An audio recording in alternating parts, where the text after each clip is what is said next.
Alright, in this video we're going to look at adding, subtracting, multiplying, and multiplying expressions that have the radical symbol.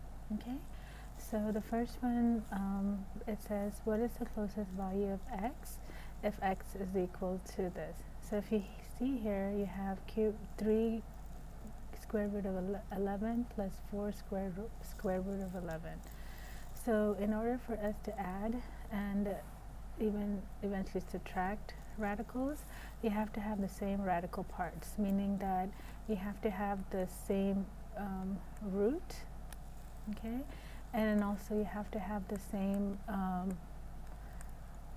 part underneath the radical as well, okay?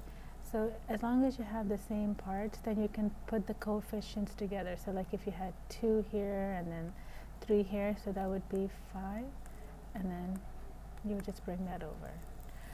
So same thing here. I see I have square root of 11, square root of 11, so that means that I can just take the coefficients and put them together. So 3 plus 4 is 7, and then you have square root of 11.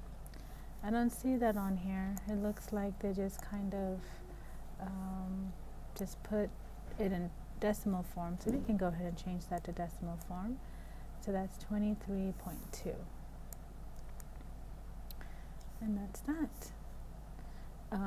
Which shows the product. So product means multiplication.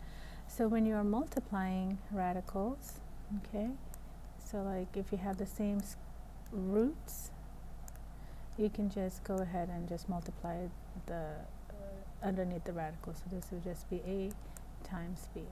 So since I have square root of 6 times the square root of 8, so that would be 6 times 8, which is 48.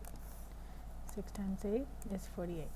Now, I do have this here, but notice that it says we need to go ahead and put this in simplest radical form, okay? Meaning I do need to go ahead and simplify this. So in my previous video, we simplified it using Desmos. So we're just trying to take out as many perfect squares out of it as possible. So we're just going to do 48 over x squared, and then take the perfect squares out. So it looks like I can take out, it would be 16 in here, but the answer is going to be 4 square root of 3. Okay, so that's the Desmos trick. Again, you wouldn't choose this because it's asking for the simplest radical form. Another way, if this method didn't quite make sense to you, we can do it another way. So basically what we're trying to do is we're trying to take out perfect squares out of 48. So we start with, let's see, here's some perfect squares. Let me show you.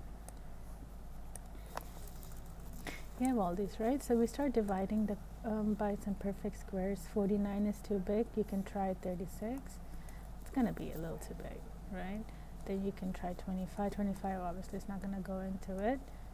Then we can try 16, and then 16 goes into it. So you can say square root of 48 is the same thing as square root of 16 times square root of 3. 16 times 3 is 48.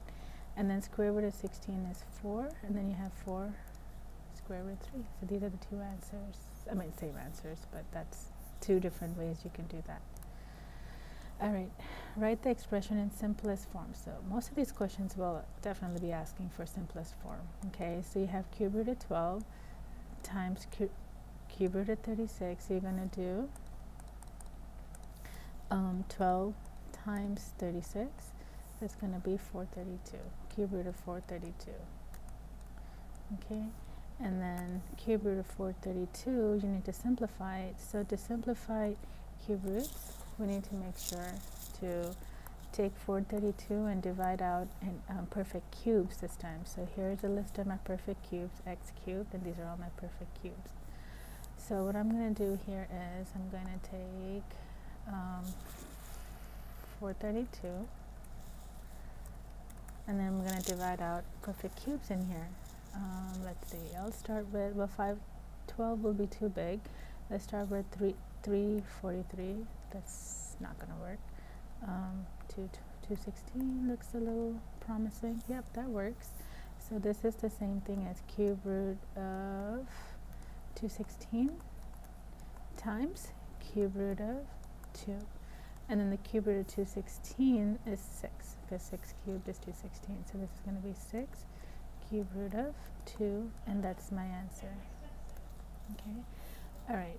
This one, I have 3 different radicals here that I need to put together. So I'll just do this one first, and then, well, actually what I'm going to do is I'm going to put all of them having the same radical part. So they're all square roots, but they all have different numbers underneath my radical. So I need to simplify each one. So let's go ahead and simplify cube root of 27, square root of 27. So you're going to do, what is this? 27 divided by x squared. Table, enter, and then 3 and 3. So square root of 27 is the same thing as 3 square root of 3, and then this one is also has a square root of 3. That looks like a cube root. Just bring this one down, minus, and then let's go ahead and do this. So you're going to do 12 divided by x squared. Turn it into a table of values, go down, enter, enter, enter, 2 square root of 3. So if you notice, they all have the same radical parts, square root of 3, square root of 3, square root of 3. So what you're going to do next is you're just going to put the coefficients together. So you're going to do 3 plus this 3 right here.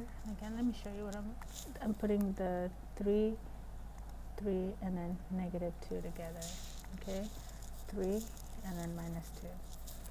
So the coefficient is just simplifies down to 4. So you have 4 square root of 3. Okay. All right. The last question we have here is, I just put these two together. So what I'm going to do here is I'm going to go ahead and put the parts on the outside. So 4 times 2 is 8, and then 2 times 3 is 6. And then I will try to make sure to take the square root of 6 and see if I can simplify it. I don't think I can, but I'll try, because it takes like a few seconds to do. Might as well make sure we get this right. So we cannot simplify this because there's no perfect squares underneath here. So we're just going to leave it like that. Okay, so 8 goes here and then 6 goes here.